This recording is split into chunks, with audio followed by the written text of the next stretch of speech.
one more important concept for examination for 5 marks, that is Hershey-Chase experiment ಅಂತ ಹೇಳಿ ಒಂದು concept ಇದೆ. Hershey-Chase experiment ಏನು, ಇವ್ರು ಏನ್ ಪ್ರೂವ್ ಮಾಡ್ತಾ ಇದ್ದಾರೆ, ಯಾವ ಎಕ್ಸ್ಪೆರಿಮೆಂಟ್ ಮಾಡ್ತಾ ಇದ್ದಾರೆ? They prove DNA as genetic material. DNA genetic material ಹೌದೋ ಅಲ್ವೋ ಅಂತ ಹೇಳಿ ಪ್ರೂವ್ ಮಾಡ್ತಿರುವಂತಹ ಒಂದು ಎಕ್ಸ್ಪೆರಿಮೆಂಟ್. ಅವ್ರ ಹೆಸರ ಮೇಲೇನೆ ಎಕ್ಸ್ಪೆರಿಮೆಂಟ್ ಇದೆ, ಹರ್ಷೆ ಅಂಡ್ ಚೇಜ್ ಅಂತ ಹೇಳಿ ಇಬ್ರು ಸೈಂಟಿಸ್ಟ್ಗಳು.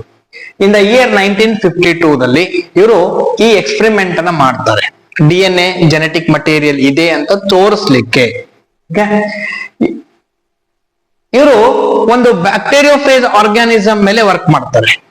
ಈಗ ಫಸ್ಟ್ ನೀವು ತಿಳ್ಕೊಳ್ಬೇಕು ಬ್ಯಾಕ್ಟೀರಿಯೋಫೇಜ್ ಅಂದ್ರೆ ಏನು ಅಂತ ಹೇಳಿ. What is bacteriophage? Bacteriophage is a virus which infects bacteria. ಯಾವ ವೈರಸಸ್ಗಳು ಬ್ಯಾಕ್ಟೀರಿಯಾವನ್ನ ಇನ್ಫೆಕ್ಟ್ ಮಾಡ್ತವೆ ಅಂತಹ ವೈರಸಸ್ಗಳಿಗೆ ನಾವು ಬ್ಯಾಕ್ಟೀರಿಯೋಫೇಜ್ ಅಂತ ಹೇಳಿ ಕರಿತೀವಿ. ಇಲ್ಲಿ ಫೇಜ್ ಅಂದ್ರೆ virus, bacteria, phase virus which infects bacteria, so it is called as bacteriophage. During normal infection, natural infection ಯಾವ ರೀತಿ ಆಗ್ತಿರ್ತದೆ ಬ್ಯಾಕ್ಟೀರಿಯಾಗಳಿಗೆ? During normal infection the bacteriophage first attaches to bacterial cell and then it transfer its genetic material into bacterial cell. First ಈ virus ಬ್ಯಾಕ್ಟೀರಿಯಾಗೆ attach ಆಗ್ತದೆ, attach ಆದ ನಂತರ ತನ್ನ genetic material ಅನ್ನ bacterial ಸೈಟೋಪ್ಲಾಸಮಿಗೆ ರಿಲೀಸ್ ಮಾಡ್ತದೆ. ಇದು ನ್ಯಾಚುರಲ್ ಇನ್ಫೆಕ್ಷನ್ ಆಗುವಂತ ಪ್ರೊಸೆಸ್ ಇದು. Okay, the viral genetic material became integral part of the bacterial genome. ವೈರಸ್ಸಿನ ಜೆನೆಟಿಕ್ ಮಟೀರಿಯಲ್ ಏನಿದೆಯಲ್ಲ ಅದು ಬ್ಯಾಕ್ಟೀರಿಯಲ್ ಜೀನೋಮ್ ಅಲ್ಲಿ ಸೇರ್ಕೊಂಡ್ಬಿಡ್ತದೆ, ಅದರದೇ ಪಾರ್ಟ್ ಆಗಿ ಬಿಡುತ್ತದೆ. ಅದರದೇ ಪಾರ್ಟ್ ಆಗಿ ಇದೇನ್ ಫಾರ್ಮೇಶನ್ ಮಾಡ್ತದೆ and forms virus particle. So bacterial DNA forms the virus particles. And Hershey-Chase discovered which material does enter bacteria from virus. ಇವರು ನಮ್ಗೆ ಕ್ವಶನ್ ಏನಪ್ಪಾ ಅಂತಂದ್ರೆ, ಈ ವೈರಸ್ ಇಂದ ಬ್ಯಾಕ್ಟೀರಿಯಾದ ಒಳಗಡೆ ಯಾವ ಒಂದು ಮಾಲಿಕ್ಯೂಲ್ ಎಂಟರ್ ಆಯ್ತು. ಈಗ ಬ್ಯಾಕ್ಟೀರಿಯೋಫೇಜ್ ಹೇಗಿರ್ತದೆ? ಫಾರ್ ಎಕ್ಸಾಂಪಲ್ ಬ್ಯಾಕ್ಟೀರಿಯೋಫೇಜ್ ಹೇಗಿರ್ತದೆ ನೋಡ್ಲಿಕ್ಕಂದ್ರೆ, ದಿಸ್ ಇಸ್ ದ ಬ್ಯಾಕ್ಟೀರಿಯೋಫೇಜ್. ಬ್ಯಾಕ್ಟೀರಿಯೋಫೇಜಿನ outside it is made up of protein and internally it has a DNA molecule. Okay, protein coat ಇರ್ತದೆ, ಕ್ಯಾಪ್ಸುಲ್ ಅಂತ ಹೇಳಿ ಕರಿತೀವಿ ನಾವು ಇದಕ್ಕೆ, protein coat. And in the core ಮಧ್ಯದಲ್ಲಿ ಇದಕ್ಕೆ DNA ಮಾಲಿಕ್ಯೂಲ್ ಪ್ರೆಸೆಂಟ್ ಇರ್ತದೆ. So this is the bacteriophage. So ಇಲ್ಲಿ ಇನ್ಫೆಕ್ಷನ್ ಆದಾಗ, this is the bacterial cell. Infection ಆದಾಗ ಈ ಬ್ಯಾಕ್ಟೀರಿಯಾ ವೈರಸ್ ಇಂದ whether a protein is entered in the bacterial cell or the DNA is entered, ಯಾವ್ದು enter ಆಗ್ತಾ ಇದೆ ಇದನ್ನ ನಾವು ಫೈಂಡ್ ಔಟ್ ಮಾಡಬೇಕು. This is Hershey-Chase experiment. Okay, ಇದು ಕಾನ್ಸೆಪ್ಟ್ ಮೇನ್. ಈಗ ಅವ್ರು ಏನ್ ಮಾಡ್ತಾ ಇದ್ದಾರೆ ಎಕ್ಸ್ಪೆರಿಮೆಂಟ್ ಅಲ್ಲಿ? They grew some viruses on a medium containing or having a radioactive phosphorus and a few viruses on radioactive sulfur. ಇವರು ಈ ವೈರಸಸ್ ಗಳನ್ನ ಬೆಳೆಸ್ತಾ ಇದ್ದಾರೆ, ಗ್ರೋ ಮಾಡ್ತಾ ಇದ್ದಾರೆ, ಕಲ್ಚರ್ ಮಾಡ್ತಾ ಇದ್ದಾರೆ. ಏನ್ ಯೂಸ್ ಮಾಡಿ ಕಲ್ಚರ್ ಮಾಡ್ತಾ ಇದ್ದಾರೆ? ಕಲ್ಚರ್ ಅಲ್ಲಿ ಏನ್ ಯೂಸ್ ಮಾಡ್ತಾ ಇದ್ದಾರೆ ಅಂದ್ರೆ, ಒಂದು ಕಲ್ಚರ್ ಮೀಡಿಯಂ ಅಲ್ಲಿ, ಒಂದು ಪೆಟ್ರಿ ಡಿಶ್ ಅಲ್ಲಿ ಅವರು ರೇಡಿಯೋ ಆಕ್ಟಿವ್ ಫಾಸ್ಫರಸ್ ಅನ್ನ ಯೂಸ್ ಮಾಡ್ತಾರೆ. ಮತ್ತೊಂದು ಕಲ್ಚರ್ ಅಲ್ಲಿ ವೈರಸ್ ಬೆಳೆಸಲಿಕ್ಕೆ ರೇಡಿಯೋ ಆಕ್ಟಿವ್ ಸಲ್ಫರ್ ಯೂಸ್ ಮಾಡ್ತಾರೆ. ಯಾಕೆ ಈ ರೀತಿ radio active sulphur phosphorus use ಮಾಡ್ತಾರೆ? ಸ್ವಲ್ಪ ತಿಳ್ಕೊಳ್ಬೇಕಾದಂತ ವಿಷಯ ಏನಪ್ಪಾ ಅಂತಂದ್ರೆ, ನಾವು ಪ್ರೋಟೀನ್ ಬಗ್ಗೆ ಸ್ವಲ್ಪ ಜ್ಞಾನ ಹೊಂದಿರಬೇಕು. ಪ್ರೋಟೀನ್ ಅಲ್ಲಿ ಸಲ್ಫರ್ ಪ್ರೆಸೆಂಟ್ ಇರ್ತದೆ. ಈಗ ನಾವು ಈ ಮಾಲಿಕ್ಯುಲರ್ ಬೇಸಿಸ್ ಆಫ್ ಇನ್ಹೆರಿಟೆನ್ಸ್ ಅನ್ನ ಓದ್ತಾ ಇದೀವಿ. ನಾವು ಕೆಮಿಕಲ್ ಕಾಂಪೋಸಿಷನ್ ಆಫ್ DNA ಓದುವಾಗ DNA ದಲ್ಲಿ ಏನ್ ಸಿಗ್ತಾ ಇದೆ ನಮಗೆ? ಫಾಸ್ಫರಸ್ ಸಿಗ್ತದೆ. ಸೊ ಯಾವ ಪೆಟ್ರಿ ಡಿಶ್ ಅಲ್ಲಿ ಇವರು ಫಾಸ್ಫರಸ್ ಹಾಕಿ ರೇಡಿಯೋ ಆಕ್ಟಿವ್ ಫಾಸ್ಫರಸ್ ಅನ್ನ ಯೂಸ್ ಮಾಡಿ ವೈರಸ್ ಗಳನ್ನ ಗ್ರೋ ಮಾಡ್ತಾ ಇದ್ದಾರೆ, ಅಂತಹ ಪೆಟ್ರಿ ಡಿಶ್ ಅಲ್ಲಿ ಈ phosphorus, radio active phosphorus DNA ಜೊತೆ ಹೋಗಿ ಸೇರ್ಕೊಳ್ತದೆ. ಮತ್ತೊಂದ್ ಕಡೆ ಯಾವ ಪೆಟ್ರಿ ಡಿಶ್ ಅಲ್ಲಿ ಇವರು ರೇಡಿಯೋ ಆಕ್ಟಿವ್ ಸಲ್ಫರ್ ಅನ್ನ ಹಾಕಿ ವೈರಸಸ್ ಗಳನ್ನ ಕಲ್ಚರ್ ಮಾಡ್ತಾ ಇದ್ದಾರೆ. ಅಂತಹ ಪೆಟ್ರಿ ಡಿಶ್ ಅಲ್ಲಿ ಈ ಸಲ್ಫರು ಎದ್ರ ಜೊತೆ ಸೇರ್ಕೋತದೆ? ಪ್ರೋಟೀನ್ ಜೊತೆ ಸೇರ್ಕೊಳ್ತದೆ. ಸೊ ನಿಮಗೆ ಆಗ್ಲೇ ಡಯಾಗ್ರಾಮ್ ಇಮೇಜ್ ತೋರಿಸಿದೆ ಇಲ್ಲಿ. ಬ್ಯಾಕ್ಟೀರಿಯೋಫೇಜಿನ ಹೊರಗಡೆ ಔಟ್ಸೈಡ್ ಅಲ್ಲಿ ಪ್ರೋಟೀನ್ ಕೋಟ್ ಇದೆ, ಮಧ್ಯದಲ್ಲಿ ಡಿಎನ್ಎ ಮಾಲಿಕ್ಯೂಲ್ ಇದೆ. ಇದು ಒಂದು ಕಲ್ಚರ್ ಮೀಡಿಯಂ, ಇದು ಒಂದು ಕಲ್ಚರ್ ಮೀಡಿಯಂ. ನಾವು ಸಪರೇಟ್ ಆಗಿ ಎಕ್ಸ್ಪೆರಿಮೆಂಟ್ ಮಾಡ್ತಾ ಇದ್ದೀವಿ. ಇಲ್ಲಿ ಸಲ್ಫರ್ ಏನು ಯೂಸ್ ಮಾಡ್ತಾ ಇದ್ದೀವಿ ನಾವು. ಈ ಸಲ್ಫರ್ ಎದ್ರ ಜೊತೆ ಸೇರ್ಕೋತದೆ? ಪ್ರೋಟೀನ್ ಜೊತೆ ಸೇರ್ಕೋತಾ ಇದೆ. ಹಾಗಾಗಿ ನಾವು ಇಲ್ಲಿ ರೆಡ್ ಕಲರ್ ಅಲ್ಲಿ ತೋರಿಸ್ತಾ ಇದ್ದೀವಿ. Radioactivity appears in the protein coat. Protein coat ಅಲ್ಲಿ ರೇಡಿಯೋ ಆಕ್ಟಿವಿಟಿ ಕಾಣ್ತಾ ಇದೆ. ದೆನ್ ಮತ್ತೊಂದು ಕಲ್ಚರ್ ಮೀಡಿಯಂದಲ್ಲಿ ನಾವು ರೇಡಿಯೋ ಆಕ್ಟಿವ್ ಫಾಸ್ಫರಸ್ ಯೂಸ್ ಮಾಡ್ತಾ ಇದ್ದೀವಿ. ಆ ರೇಡಿಯೋ ಆಕ್ಟಿವ್ ಫಾಸ್ಫರಸ್ ಏನಾಗ್ತಾ ಇದೆ? ಜೊತೆ ಸೇರ್ಕೋತಾ ಇದೆ, ಅದು ಡಿಎನ್ಎ ಜೊತೆ ಸೇರ್ಕೋತಾ ಇದೆ. ಸೊ ಹಾಗಾಗಿ ಇಲ್ಲಿ ಡಿಎನ್ಎ ಮಾಲಿಕ್ಯೂಲ್ ರೇಡಿಯೋ ಆಕ್ಟಿವಿಟಿನ ತೋರಿಸ್ತಾ ಇರ್ತದೆ. ಈಗ ಈ ಎರಡು ಕಲ್ಚರ್ ಮಾಡಿರುವಂತ ವೈರಸಸ್ ಗಳನ್ನ ತಗೊಂಡು ಬ್ಯಾಕ್ಟೀರಿಯಾಗೆ ಇನ್ಫೆಕ್ಷನ್ ಮಾಡ್ತಾರೆ. ಸೊ ಆಗ ನಮಗೆ ಬ್ಯಾಕ್ಟೀರಿಯಾಗೆ ಇನ್ಫೆಕ್ಷನ್ ಮಾಡಿಸಿದಾಗ ನಾವು ಎಕ್ಸ್ಪೆರಿಮೆಂಟ್ ಅಲ್ಲಿ ಏನ್ ತಿಳ್ಕೊಳ್ಬೇಕಪ್ಪ ಅಂದ್ರೆ, ಈ ಬ್ಯಾಕ್ಟೀರಿಯಲ್ ಸೆಲ್ ಒಳಗಡೆ ಪ್ರೋಟೀನ್ ಎಂಟರ್ ಆಗ್ತದೋ ಅಥವಾ ಡಿಎನ್ಎ ಎಂಟರ್ ಆಗ್ತದೋ ಅನ್ನೋದನ್ನ ನೋಡ್ಬೇಕು. ನೋಡ್ಲಿಕ್ಕೆ ಒಂದು ಪ್ರೊಸೀಜರ್ ಇದೆ, ಆ ಪ್ರೊಸೀಜರ್ ಅನ್ನ ಫಾಲೋ ಮಾಡ್ಬೇಕಾಗ್ತದೆ. ಏನಪ್ಪ ಪ್ರೊಸೀಜರ್ ಅದು? ನೀವು ಇದನ್ನೇ ಈಗ ಎಕ್ಸಾಮ್ ಅಲ್ಲಿ ಬರೀಬೇಕು. This is very important one. ಏನ್ ಬರೀಬೇಕು? ಹರ್ಷೆ ಚೇಂಜ್ ಎಕ್ಸ್ಪೆರಿಮೆಂಟ್ ನಿಮಗೆ ಕೇಳಿದ್ರೆ what you have to write in the examination? First ಇದು ಇಂಟ್ರೊಡಕ್ಷನ್ ಪಾರ್ಟ್ ಬರೀರಿ. ಒಳ್ಳೇದು ಇಂಟ್ರೊಡಕ್ಷನ್ ಪಾರ್ಟ್ ಎಕ್ಸಾಮ್ ಅಲ್ಲಿ ಬರೆದ್ರೆ ಓಕೆ, ಇವ್ಯಾಲ್ಯೂಯೇಟರಿಗೆ ಮಾರ್ಕ್ಸ್ ಕೊಡ್ಲಿಕ್ಕೆ ಹೆಲ್ಪ್ ಆಗ್ತದೆ. ಈಸಿಯಾಗಿ ನಿಮಗೆ ಫುಲ್ ಮಾರ್ಕ್ಸ್ ಬರ್ತದೆ. ಡೈರೆಕ್ಟ್ಲಿ ಆನ್ಸರ್ ಬರಿಬೇಡ್ರಿ ಯಾವಾಗಲೂ. ನನ್ what you have to write is, you have to write from this point, Hershey Chase discovered which material does enter the bacteria from virus.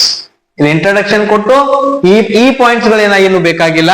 No need to write these things. So ಈ point ಬರೀರಿ. ನಂತರ ಈ point ಬರೀರಿ. ಏನು? ಇವರು viruses ಗಳನ್ನ radioactive phosphorus ಮತ್ತೆ sulphur ಹಾಕಿ ಕಲ್ಚರ್ ಮಾಡ್ತಾರೆ ಅಂತ ಹೇಳಿ ಬರೀರಿ. ದೆನ್ ಇನ್ಫೆಕ್ಟ್ ಮಾಡಿಸ್ತಾ ಇದ್ದಾರೆ. Viruses grown on radioactive phosphorus have radioactive DNA. ನಿಮ್ಗೆ ಆಲ್ರೆಡಿ ಹೇಳಿದ್ ನಾನು ನಿಮ್ಗೆ, because phosphorus present in DNA. Viruses grown on radioactive sulfur have radioactive protein. So ಇದು ಇವರು ಅಬ್ಸರ್ವ್ ಮಾಡ್ತಾರೆ. ದೆನ್ ಎಕ್ಸ್ಪೆರಿಮೆಂಟ್ ಪ್ರೊಸೀಜರ್ ಇದೆ. ಯಾವ ಮಟೀರಿಯಲ್ ಎಂಟರ್ ಆಗಿದೆ ಬ್ಯಾಕ್ಟೀರಿಯಲ್ ಸೆಲ್ ಒಳಗಡೆ ಅಂತ ನೋಡ್ಲಿಕ್ಕೆ ಒಂದು ಎಕ್ಸ್ಪೆರಿಮೆಂಟ್ ಇದೆ, ಒಂದು ಪ್ರೊಸೀಜರ್ ಇದೆ. ಪ್ರೊಸೀಜರ್ 3 ಮೆಥಡ್ಸ್ ಇದೆ, 3 ಏನು steps idave. Carried out, this experiment is carried out in 3 steps. First one, infection, blending, centrifugation. ಈ 3 meaning ತಿಳ್ಕೊಳ್ಬೇಕು. Infection, infect the virus to the bacterial cell. Then blending ಅಂದ್ರೆ ಏನು? Infection ಆದಾಗ ಒಂದಕ್ಕೊಂದು attach ಆಗಿರ್ತವೆ bacterial cell ಮತ್ತೆ virus. ಇವೆರಡನ್ನ separate ಮಾಡಬೇಕು by a process called as blending, that is mixture. Then centrifugation ಒಂದು ಮೆಥಡ್ ಇದೆ. ಈ 3 ಮೆಥಡ್ಸ್ ಗಳನ್ನ ನೀವು ಇಲ್ಲಿ ಬರಿಬೇಕಾಗ್ತದೆ ಎಕ್ಸಾಮ್ ಅಲ್ಲಿ. ಈ ಸ್ಟೆಪ್ಸ್ ಗಳನ್ನ ಬರಿಬೇಕು. ಇನ್ಫೆಕ್ಷನ್, ಏನ್ ಇನ್ಫೆಕ್ಷನ್ ಆಗ್ತದೆ? ಯಾವ ರೀತಿ? Radioactive phages were allowed to infect to bacteria so that viruses transfer genetic material to bacteria. ನಾವು ಇನ್ಫೆಕ್ಷನ್ ಮಾಡಿಸಿದಾಗ ತಾನೇ ವೈರಸ್ ಅಲ್ಲಿ ಇರುವಂತಹ ಒಂದು ಮಾಲಿಕ್ಯೂಲ್ ಬ್ಯಾಕ್ಟೀರಿಯಾ ಒಳಗೆ ಎಂಟರ್ ಆಗಬೇಕು. So that is called as what? Infection. Then blending, separation of viral coat from the bacterial surface. Bacterial surface ಗೆ attach ಆಗಿರುವಂತಹ ವೈರಸ್ ಪಾರ್ಟಿಕಲ್ಸ್ ಗಳು ಇನ್ಫೆಕ್ಷನ್ ಮಾಡಿದ ನಂತರ, ಇನ್ಫೆಕ್ಷನ್ ಆದ ನಂತರ ಯಾವುದೋ ಒಂದು ವಸ್ತುವನ್ನ ಬ್ಯಾಕ್ಟೀರಿಯಲ್ ಸೆಲ್ ಒಳಗಡೆ ಟ್ರಾನ್ಸ್ಫರ್ ಮಾಡಿ ಬಿಟ್ಟಿರ್ತವೆ. ಟ್ರಾನ್ಸ್ಫರ್ ಮಾಡಿದ ನಂತರ ಅವುಗಳನ್ನ ನಾವು ಸಪರೇಟ್ ಮಾಡಬೇಕಾಗಿದೆ. ಸಪರೇಟ್ ಮಾಡ್ಲಿಕ್ಕೆ ಏನು? ಬ್ಲೆಂಡಿಂಗ್. ಇದನ್ನೇ ನಾವು ಬರೀಬೇಕಾಗಿದೆ. Separation of viral coats from the bacterial surface by agitating them in blender. Blender ನ ಮಿಕ್ಸರ್ ಅನ್ನ ಯೂಸ್ ಮಾಡಿಬಿಟ್ಟು ನಾವು ತಿರುಗಿಸಿದೀವಪ್ಪ ಅಂತಂದ್ರೆ ಇವೆರಡು ಸಪರೇಟ್ ಆಗ್ತವೆ. Then after making them separate, The next procedure is called as what? Centrifugation. Centrifugation ಅಂತ ಹೇಳಿ ಒಂದು ಮಷೀನ್ ಇರ್ತದೆ, ಅದನ್ನು ಯೂಸ್ ಮಾಡಿ ನಾವು ಸಪರೇಟ್ ಮಾಡಬೇಕಾಗಿದೆ. Separation of bacteria and virus particle by centrifugation, ಇದೊಂದು ಪ್ರೊಸೆಸ್. ಸೊ ಅಬ್ಸರ್ವೇಷನ್ ಏನಪ್ಪಾ, bacteria infected with radioactive DNA virus where radioactive and no radioactivity found in supernatant. ನೋಡ್ರಿ ಈಗ, ಸೊ ಇಲ್ಲಿ ನೀವು ಸ್ವಲ್ಪ ಅಬ್ಸರ್ವ್ ಮಾಡಬಹುದು. ಸೆಂಟ್ರಿಫ್ಯೂಗೇಶನ್ ಅಲ್ಲಿ ಬ್ಯಾಕ್ಟೀರಿಯಲ್ ಮತ್ತೆ ವೈರಸ್ ಇರುವಂತಹ ಆ ಒಂದು ಲಿಕ್ವಿಡ್ ಅನ್ನ, ಕಲ್ಚರ್ ಅನ್ನ ನಾವು ಸೆಂಟ್ರಿಫ್ಯೂಸ್ ಮಾಡಿಸಿದಾಗ, ಟೆಸ್ಟಿಬಲ್ ಹಾಕಿ ಸೆಂಟ್ರಿಫ್ಯೂಸ್ ಮಷೀನ್ ಅಲ್ಲಿ ಹಾಕಿ ನಾವು ಅದನ್ನ ರೊಟೇಟ್ ಮಾಡಿಸಿದಾಗ ನಮಗೆ ಎರಡು ಸಪರೇಟ್ ಲೇಯರ್ಸ್ ಗಳು ಫಾರ್ಮೇಶನ್ ಆಗ್ತವೆ. ಒಂದು ವೈರಲ್ ಲೇಯರ್ ಫಾರ್ಮೇಶನ್ ಆಗ್ತದೆ, ಒಂದು ಬ್ಯಾಕ್ಟೀರಿಯಲ್ ಲೇಯರ್ ಫಾರ್ಮೇಶನ್ ಆಗ್ತದೆ. ಯಾವುದು ಹೆವಿ ಇರ್ತದೆ ಅದು ಕೆಳಗಡೆ ಬಂದಿರ್ತದೆ, ಯಾವುದು ಕಡಿಮೆ ವೇಟ್ ಇರ್ತದೆ ಅದು ಮೇಲ್ಗಡೆ ಹೋಗಿರ್ತದೆ. ಸೂಪರ್ನಟೆಂಟ್ ಅಂತ ಹೇಳಿ ಕರಿತೀವಿ ನಾವು ಇದಕ್ಕೆ. ಸೊ ಇಲ್ಲಿ ನಮಗೆ ರೇಡಿಯೋ ಆಕ್ಟಿವಿಟಿ ಎಲ್ಲಿ ಕಾಣ್ತಾ ಇದೆ ಅಂದ್ರೆ ಸೂಪರ್ನೆಟೆಂಟ್ ಅಲ್ಲಿ ಕಾಣ್ತಾ ಇದೆ. ಎಲ್ಲಿ ಸೂಪರ್ನೆಟೆಂಟ್ ಇದೆ ಇಲ್ಲಿ ಮೇಲ್ಗಡೆ, ಇದು ವೈರಸ್ ಪಾರ್ಟಿಕಲ್ಸ್ ಗಳು. ಅಂದ್ರೆ ವೈರಸ್ ಪಾರ್ಟಿಕಲ್ಸ್ ಗಳಲ್ಲಿ ನಮಗೆ ರೇಡಿಯೋ ಆಕ್ಟಿವಿಟಿ ಕಾಣ್ತಾ ಇದೆ. ಅಂದ್ರೆ ಇಲ್ಲಿ ಸಲ್ಫರ್ ಇದೆ, ಸಲ್ಫರ್ DNA, ಸಲ್ಫರ್ ಮೇಲ್ಗಡೆ ಇದೆ, ಇಲ್ಲಿ DNA ಕೆಳಗಡೆ ಇದೆ. DNA ಎಲ್ಲಿದೆ? ಬ್ಯಾಕ್ಟೀರಿಯಲ್ ಸೆಲ್ಸ್ ಅಲ್ಲಿ ಇದಾವೆ. ಬ್ಯಾಕ್ಟೀರಿಯಲ್ ಸೆಲ್ ಅಲ್ಲಿ ನಮಗೆ ರೇಡಿಯೋ ಆಕ್ಟಿವಿಟಿ ಇಲ್ಲ. ಅಂದ್ರೆ ನಾರ್ಮಲಿ ಅಲ್ಲಿ ರೇಡಿಯೋ ಆಕ್ಟಿವಿಟಿ ಎಲ್ಲಿ ಕಾಣ್ತಾ ಇತ್ತು? ಸಲ್ಫರ್ ಅಲ್ಲಿ ಕಾಣ್ತಾ ಇತ್ತು. ದೆನ್ ಒನ್ ಮೋರ್ ಪ್ರೊಸೀಜರ್ ಅಲ್ಲಿ ಮತ್ತೊಂದು ಸೆಂಟ್ರಿಫ್ಯೂಜರ್ ಟೆಸ್ಟ್ ಟ್ಯೂಬ್ ಅಲ್ಲಿ ನೋಡಿದಾಗ ಇಲ್ಲಿ ಸೂಪರ್ನಟೆಂಟ್ ಅಲ್ಲಿ ನಮಗೆ ರೇಡಿಯೋ ಆಕ್ಟಿವಿಟಿ ಇಲ್ಲ. ಯಾಕಂದ್ರೆ ನಮಗೆ ಫಾಸ್ಫರಸ್ ಅಲ್ಲಿ ರೇಡಿಯೋ ಆಕ್ಟಿವಿಟಿ ಸಿಗ್ತದೆ. ಸೊ ಆ ಫಾಸ್ಫರಸ್ ಎದ್ರ ಜೊತೆ ಸೇರ್ಕೊಂಡಿದೆ? ಹೋಗಿ DNA ಜೊತೆ ಸೇರ್ಕೊಂಡಿದೆ. ಸೊ ನಮಗೆ ಏನ್ ಅರ್ಥ ಆಗ್ತಾ ಇದೆ ಅಂದ್ರೆ, ಈ ಬ್ಯಾಕ್ಟೀರಿಯೋ ಫೇಸ್ ಇಂದ ಬ್ಯಾಕ್ಟೀರಿಯಲ್ ಸೆಲ್ ಒಳಗಡೆ ಯಾವ ಮಟೀರಿಯಲ್ ಎಂಟರ್ ಆಗ್ತಾ ಇದೆ ಅಂತಂದ್ರೆ ನಮಗೆ DNA ಎಂಟರ್ ಆಗ್ತಾ ಇದೆ ಅಂತ ಗೊತ್ತಾಗ್ತಾ ಇದೆ ಇಲ್ಲಿ. So this is the Hershey Chase experiment which shows DNA as genetic material ಅಂತ ಹೇಳಿ. ಸೊ ಲಾಸ್ಟಿಗೆ ಒಂದು ಕನ್ಕ್ಲೂಷನ್ ಬರಿಬೇಕು. DNA is the material which is transferred from virus to bacteria anta heli. So this is Hershey-Chase experiment. This is very important for the examination.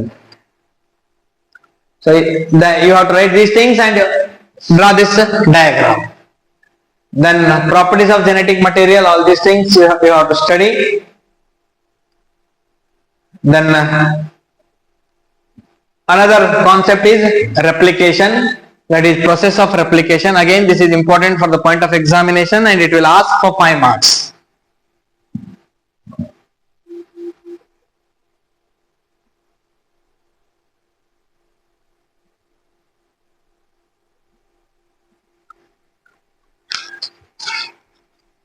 So let's start replication process. ಏನಿದು replication ಅಂದ್ರೆ, ನಮಗೆ central dogma of molecular biology ಅಂತ ಹೇಳಿ ಒಂದು concept ಗೊತ್ತಿರಬೇಕು. What is central dogma of molecular biology ಅಂದ್ರೆ synthesis of DNA molecule from DNA,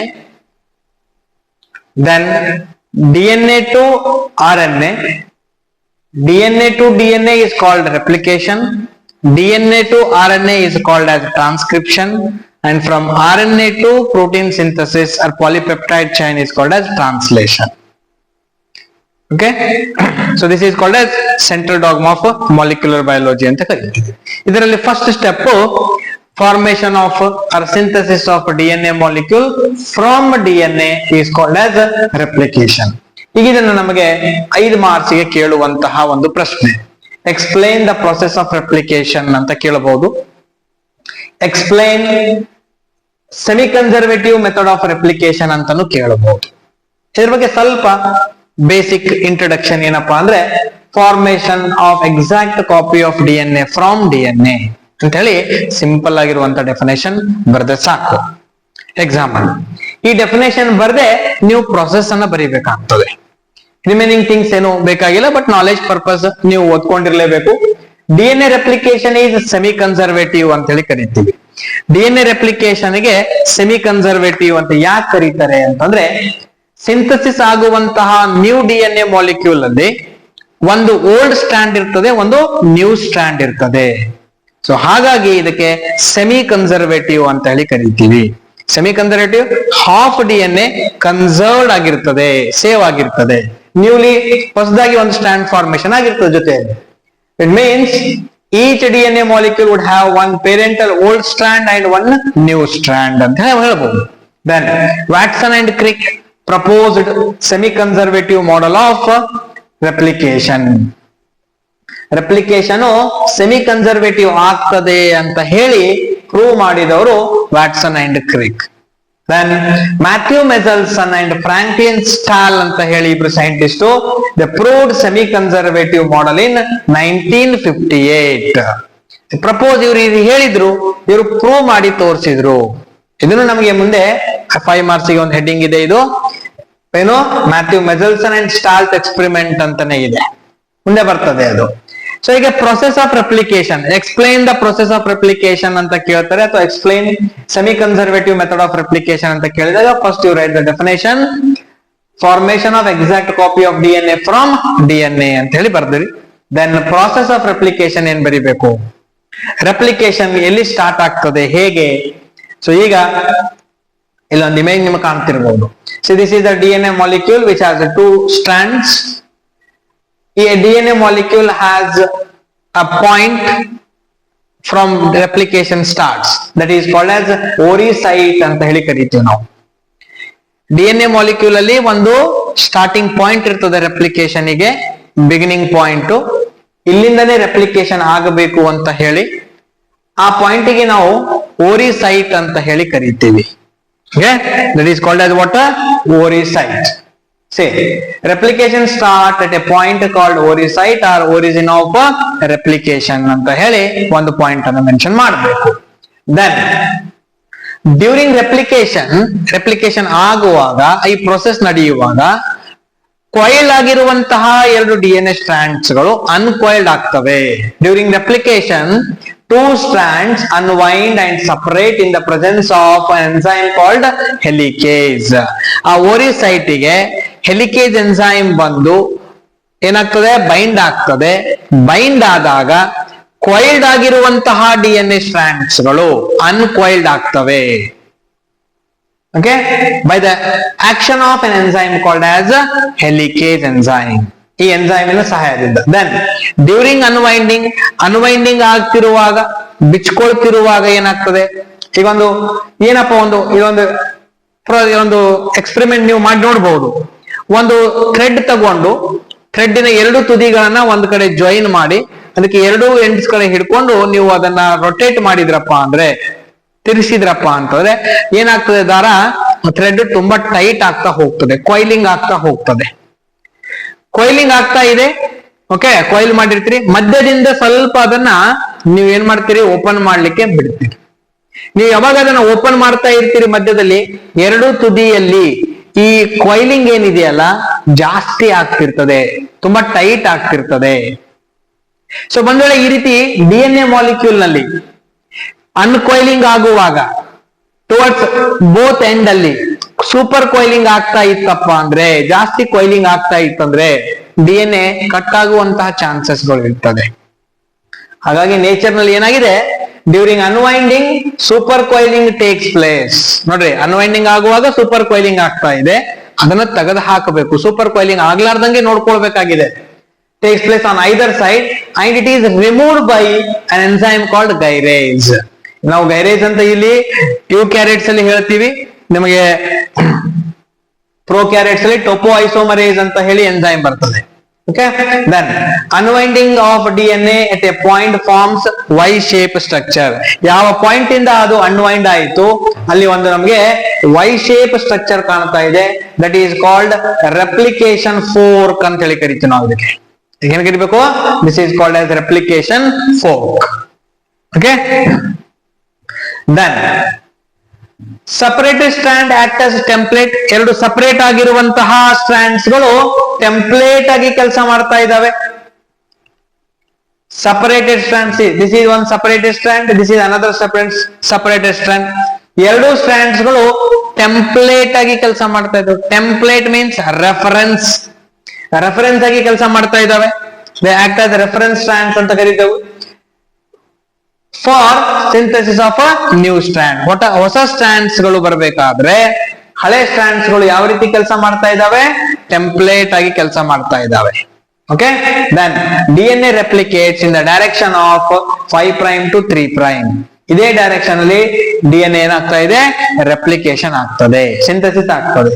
First, a small prime RNA primer is synthesized in the presence of enzyme called primase. Replication start ಆಗೋದಕ್ಕಿಂತ ಮುಂಚೆ, nucleotides ಗಳು ಬಂದು join ಆಗೋದಕ್ಕಿಂತ ಮುಂಚೆ, nucleotides ಗಳು ನೆನ್ಪಿಟ್ಕೊಡ್ರಿ, join ಆಗೋದಕ್ಕಿಂತ ಮುಂಚೆ ಒಂದು small RNA primer, ಈ RNA ಪ್ರೈಮರ್ ಸ್ಟಾರ್ಟಿಂಗ್ ಪಾಯಿಂಟ್ ಅನ್ನ ಕ್ರಿಯೇಟ್ ಮಾಡ್ತದೆ. ಯಾವ ಎಂಜೈಮ್ ಇಂದ? ಅದು ಪ್ರೈಮೇಸ್ ಎಂಜೈಮ್ ಇಂದ. So synthesize in the presence of what? Primase. ಈ ಎಂಜೈಮು RNA ಪ್ರೈಮರ್ ಅನ್ನ ಸಿಂಥಸಿಸ್ ಮಾಡ್ತದೆ. This RNA primer creates starting point for joining of what? Nucleotides. Nucleotide join ಆಗ್ಲಿಕ್ಕೆ RNA primer starting point create ಮಾಡಿ ಕೊಡ್ತದೆ. Then DNA dependent DNA polymerase ಅನ್ನುವಂತ ಒಂದು enzyme joins many nucleotides, fast nucleotides ಅನ್ನ join ಮಾಡಿ ಹೊಸ strand ಅನ್ನ synthesis ಮಾಡಿ ಕೊಡ್ತದೆ. Okay, joins many nucleotides to primer strand and form polynucleotide chain. ಇಲ್ಲಿ ಪಾಲಿನ್ಯೂಕ್ಲಿಯೋಟೈಡ್ ಚೈನ್ ಫಾರ್ಮೇಶನ್ ಆಗ್ತದೆ. ದೆನ್ ಡ್ಯೂರಿಂಗ್ ರೆಪ್ಲಿಕೇಶನ್ ಸಮಯದಲ್ಲಿ one strand is formed as continuous. ಒಂದ್ ಕಡೆ ಒಂದು ಸ್ಟ್ರಾಂಡ್ ಕಂಟಿನ್ಯೂಸ್ ಆಗಿ ಫಾರ್ಮೇಶನ್ ಆಗ್ತಾ ಇದೆ, 5' to 3' ಡೈರೆಕ್ಷನ್. ಸ್ಟ್ರಾಂಡ್ ಕಂಟಿನ್ಯೂಸ್ ಆಗಿ ಫಾರ್ಮೇಶನ್ ಆಗ್ತಾ ಇದೆ. ಮತ್ತೊಂದು ಸ್ಟ್ರಾಂಡ್ ಅಲ್ಲಿ DNA ಹೊಸ ಸ್ಟ್ರಾಂಡ್ ಏನಾಗ್ತಾ ಇದೆ? ಸೆಗ್ಮೆಂಟ್ ಅಲ್ಲಿ ಫಾರ್ಮೇಶನ್ ಆಗ್ತಾ ಇದೆ, ಸ್ಮಾಲ್ ಪೀಸಸ್ ಅಲ್ಲಿ ಫಾರ್ಮೇಶನ್ ಆಗ್ತಾ ಇದೆ, ಫ್ರಾಗ್ಮೆಂಟ್ಸ್ ಅಲ್ಲಿ. So during replication one strand is formed as continuous, that is called as leading strand ಅಂತ ಕರಿಬೇಕು ನಾವು. ಇದಕ್ಕೆ ದಿಸ್ ರೆಡ್ ಕಲರ್ ಅಲ್ಲಿ ಕಾಣ್ತಾ ಇದೆಯಲ್ಲ, ಇದಕ್ಕೆ ನಾವು ಲೀಡಿಂಗ್ ಸ್ಟ್ರಾಂಡ್ ಅಂತ ಕರಿಬೇಕು. ಯಾವ ಸ್ಟ್ರಾಂಡ್ ಫ್ರಾಗ್ಮೆಂಟ್ ಅಲ್ಲಿ ಫಾರ್ಮೇಶನ್ ಆಗ್ತಾ ಇದೆ ಅದಕ್ಕೆ ನಾವು ಏನ್ ಕರಿತಾ ಇದ್ದೇವೆ? ಲ್ಯಾಗಿಂಗ್ ಸ್ಟ್ರಾಂಡ್ ಅಂತ ಹೇಳಿ ಕರಿತಾ ಇದ್ದೇವೆ. ಅದು ಯಾಕೆ ಅಂತ ಹೇಳಿ ಎಲ್ಲ ತುಂಬಾ ಏನೋ ಸಮಯ ತಗೊಳ್ತದೆ ಎಕ್ಸ್ಪ್ಲೇನ್ ಮಾಡ್ಲಿಕ್ಕೆ. ನಾವು we don't have all those times for those. Then another strand is formed as discontinuous and forms small fragments called Okazaki fragments. ಇಲ್ಲಿ ಸ್ಮಾಲ್ ಫ್ರಾಗ್ಮೆಂಟ್ಸ್ ಆಗಿ DNA ಫಾರ್ಮೇಶನ್ ಆಗ್ತಾ ಇದೆಯಲ್ಲ, ಇವುಗಳಿಗೆ ನಾವು Okazaki fragments ಅಂತ ಹೇಳಿ ಕರಿತೀವಿ. ಈ Okazaki fragments ಗಳು ಫಾರ್ಮೇಶನ್ ಆದ ನಂತರ ಅವು ಮತ್ತೆ ಜಾಯಿನ್ ಆಗ್ತವೆ by enzyme called as DNA ligase. DNA ligase, an enzyme which joins two DNA strands. ನಾವು ಬಯೋಟೆಕ್ನಾಲಜಿ ಓದಿರ್ತೀವಿ ligase enzyme ಬಗ್ಗೆ. Okay, then if a wrong base pair is introduced, ಎಲ್ಲಾದ್ರೂ ಒಂದು ರಾಂಗ್ ಬೇಸ್ ಪೇರ್ ಬಂದು ಸೇರ್ಕೊಂಡಿತ್ತಪ್ಪ ಅಂದ್ರೆ, ಈ always base pair ಬಗ್ಗೆ ನಾವು ಓದ್ಕೊಂಡಿರ್ತೀವಿ. Adenine always pairs with thymine, guanine always pairs with cytosine ಅಂತ ಹೇಳಿ. ಹೌದಾ? ಈಗ ಅಡನೈನ್ ಜೊತೆಯಲ್ಲಿ ಥಯಾಮಿನ್ ಇರಬೇಕು, ಥಯಾಮಿನ್ ಬದಲಾಗಿ ಗ್ವಾನೈನ್ ಬಂದಿದೆ ಅಂತ ಇಟ್ಕೊಡ್ರಿ. This is wrong base pairing. ಇಂತಹ ರಾಂಗ್ ಬೇಸ್ ಪೇರ್ಗಳನ್ನ ರಿಮೂವ್ ಮಾಡ್ಲಿಕ್ಕೆ ಒಂದು ಎಂಜೈಮ್ ಇರ್ತದೆ. Actually there are different types of enzymes. ಅದೆಲ್ಲ ನಮ್ಮ ಸಿಲೆಬಸ್ ಅಲ್ಲಿ ಮೆನ್ಷನ್ ಮಾಡಿಲ್ಲ. ಏನ್ ಮೆನ್ಷನ್ ಇದೆ ಅದನ್ನಷ್ಟೇ ನಾವು ಎಕ್ಸಾಮ್ ಅಲ್ಲಿ ಬರೀ ರಿಪ್ರೆಸೆಂಟ್ ಮಾಡ್ಬೇಕಾಗ್ತದೆ. If a wrong base pair is introduced, then it can be removed by DNA polymerase. This is called proofreading. ಇದನ್ನ ನಾವು proofreading ಅಂತ ಕರಿತೀವಿ. ಅಂದ್ರೆ ಏನಾದ್ರೂ ತಪ್ಪಾದ್ರೆ ಸರಿಪಡಿಸ್ಲಿಕ್ಕೆ ಎಂಜೈಮ್ಸ್ ಗಳು ಇದಾವೆ ಸೆಲ್ಸ್ ಗಳಲ್ಲಿ. ಸೊ ಈ ರೀತಿಯಲ್ಲಿ ಒಂದು DNA ಮಾಲಿಕ್ಯೂಲ್ ಇಂದ ಮತ್ತೊಂದು DNA ಮಾಲಿಕ್ಯೂಲ್ ಫಾರ್ಮೇಶನ್ ಆಗ್ತದೆ. This is called replication and this replication is semi conservative. ಇಲ್ಲಿ ಎಂಜೈಮ್ಸ್ ಗಳು ತುಂಬಾ ಇಂಪಾರ್ಟೆಂಟ್. ಪಾಯಿಂಟ್ ಓರಿಸೈಟ್ ಗೆ ಹೆಲಿಕೇಸ್ ಎಂಜೈಮ್ ಬಂದು ಬೈಂಡ್ ಆಗ್ತದೆ. ಬೈಂಡ್ ಆದಾಗ ಎರಡು ಸ್ಟ್ರಾಂಡ್ಸ್ ಗಳು ಅನ್ವೈಂಡ್ ಆಗ್ತವೆ. ಅನ್ವೈಂಡ್ ಆಗುವಾಗ ಎರಡೂ ಕಡೆ ಸೂಪರ್ ಕೊಯ್ಲಿಂಗ್ ಆಗ್ತದೆ. ಸೂಪರ್ ಕೊಯ್ಲಿಂಗ್ ಆಗುವುದನ್ನ ತೆಗೆದು ಹಾಕ್ಲಿಕ್ಕೆ, ರಿಮೂವ್ ಮಾಡ್ಲಿಕ್ಕೆ ಒಂದು ಎಂಜೈಮ್ ಇದೆ, ದಟ್ ಈಸ್ ಕಾಲ್ಡ್ ಆಸ್ ಗೈರೇಸ್. ಈ ಫಾರ್ಮೇಶನ್ ಆಗ್ಲಿಕ್ಕೆ ಹೊಸ ಸ್ಟ್ರಾಂಡ್ ಫಾರ್ಮೇಶನ್ ಆಗ್ಲಿಕ್ಕೆ RNA ಪ್ರೈಮರ್ ಬೇಕು. RNA ಪ್ರೈಮರ್ ಅನ್ನ ಸಿಂಥಸಿಸ್ ಮಾಡ್ಲಿಕ್ಕೆ ಒಂದು ಎಂಜೈಮ್ ಇದೆ, that is called as RNA primase ಅಂತ ಹೇಳಿ. RNA ಪ್ರೈಮರ್ ಎಲ್ಲಿ ಇರುತ್ತೆ? ಅದು ಸ್ಟಾರ್ಟಿಂಗ್ ಪಾಯಿಂಟ್ ಆಗಿರ್ತದೆ. ಅಲ್ಲಿಂದ ಹೊಸ ನ್ಯೂಕ್ಲಿಯೋಟೈಡ್ಸ್ ಗಳು ಜಾಯಿನ್ ಆಗ್ತಾ ಹೋಗ್ತವೆ. ಸೊ ಹೊಸ ನ್ಯೂಕ್ಲಿಯೋಟೈಡ್ಸ್ ಗಳು ಜಾಯಿನ್ ಆಯ್ತಪ್ಪ ಅಂದ್ರೆ ನ್ಯೂ ಸ್ಟ್ರಾಂಡ್ ಒಂದ್ ಕಡೆ ಕಂಟಿನ್ಯೂಸ್ ಆಗಿ ಫಾರ್ಮೇಶನ್ ಆಗ್ತದೆ, ಒಂದ್ ಕಡೆ ಡಿಸ್ಕಂಟಿನ್ಯೂಸ್ ಆಗಿ ಫಾರ್ಮೇಶನ್ ಆಗ್ತದೆ. ಎಲ್ಲಿ ಕಂಟಿನ್ಯೂಸ್ ಆಗಿ ಫಾರ್ಮೇಶನ್ ಆಗ್ತಾ ಇದೆ ಅದಕ್ಕೆ ಲೀಡಿಂಗ್ ಸ್ಟ್ರಾಂಡ್, ಎಲ್ಲಿ ಡಿಸ್ಕಂಟಿನ್ಯೂಸ್ ಆಗಿ ಫಾರ್ಮೇಶನ್ ಆಗ್ತಾ ಇದೆ ಅದಕ್ಕೆ ಲ್ಯಾಗಿಂಗ್ ಸ್ಟ್ರಾಂಡ್. ನೋಡ್ರಿ, ಡಿಎನ್ಎ ರೆಪ್ಲಿಕೇಶನ್ ಸ್ಟ್ರಾಂಡ್ ಹೊಸದಾಗಿ ಫಾರ್ಮೇಶನ್ ಆಗಬೇಕಾದ್ರೆ ಡೈರೆಕ್ಷನ್ ಒಂದೇ ಇರ್ತದೆ, 5' to 3'. C 5' to 3'. ನೀವು ಲ್ಯಾಗಿಂಗ್ ಸ್ಟ್ರಾಂಡ್ ನೋಡಿದ್ರು 5' to 3'. ಈ ಫ್ರಾಗ್ಮೆಂಟ್ಸ್ ನಂತರ ಜಾಯಿನ್ ಆಗ್ತವೆ by enzyme called as what? DNA ligase. Okay, then one more thing is, ಒಂದ್ ವೇಳೆ ಎಲ್ಲಾದ್ರೂ ರಾಂಗ್ ಬೇಸ್ ಪೇರಿಂಗ್ ಆಯ್ತಪ್ಪ ಅಂದ್ರೆ ರಾಂಗ್ ಬೇಸ್ ಪೇರ್ ಅನ್ನ ತೆಗೆದು ಹಾಕ್ಲಿಕ್ಕೆ, ಬೇಸ್ ಪೇರಿಂಗ್ ಅನ್ನ ತೆಗೆದು ಹಾಕ್ಲಿಕ್ಕೆ ಒಂದು ಎಂಜೈಮ್ ಇದೆ, ಡಿಎನ್ಎ ಪಾಲಿಮರೇಸ್ ಸೆಕೆಂಡ್ ಅಂತ ಹೇಳ್ತೀವಿ. And this method is called as what? Proofreading. ಇದಕ್ಕೆ ನಾವು ಪ್ರೂಫ್ ರೀಡಿಂಗ್ ಅಂತ ಹೇಳ್ತೀವಿ. So these points you have to mention in examination. If you get question for 5 marks, explain semi conservative method of replication ಅಂತ ಹೇಳಿ. Okay, then you have to draw this simple diagram. ಈ diagram ಅನ್ನ ನೀವು ಕಂಪಲ್ಸರಿಯಲ್ಲಿ draw ಮಾಡ್ಲೇಬೇಕು. ಕೆಲವೊಮ್ಮೆ ಈ diagram ಅನ್ನ 3 marks ಕೇಳಬಹುದು. ಸೊ ಪ್ರಾಕ್ಟೀಸ್ ಮಾಡ್ಕೊಂಡಿರ್ಬೇಕು. Okay, so this is about replication. After that, one more experiment that is called Mendelssohn and Stahls experiment. ನಮ್ಗೆ ಡಿಎನ್ಎ ರೆಪ್ಲಿಕೇಶನ್ ಸೆಮಿ ಕನ್ಸರ್ವೇಟಿವ್ ಇದೆ ಅಂತ ಗೊತ್ತಾಯಿತು. ಇದನ್ನ ಪ್ರೂವ್ ಮಾಡಿ ತೋರಿಸಿದವರು ಯಾರು ಅಂತಂದ್ರೆ ಮೆಂಡೆಲ್ಸನ್ ಅಂಡ್ ಸ್ಟಾಲ್ ಅಂತ ಹೇಳಿ ಇಬ್ರು ಸೈಂಟಿಸ್ಟ್ಗಳು ಈ ಎಕ್ಸ್ಪೆರಿಮೆಂಟ್ ಅನ್ನು. So Matthew Mendelson and Franklin Stahl proved that DNA replication is semi-conservative. Very important for the point of examination. Okay.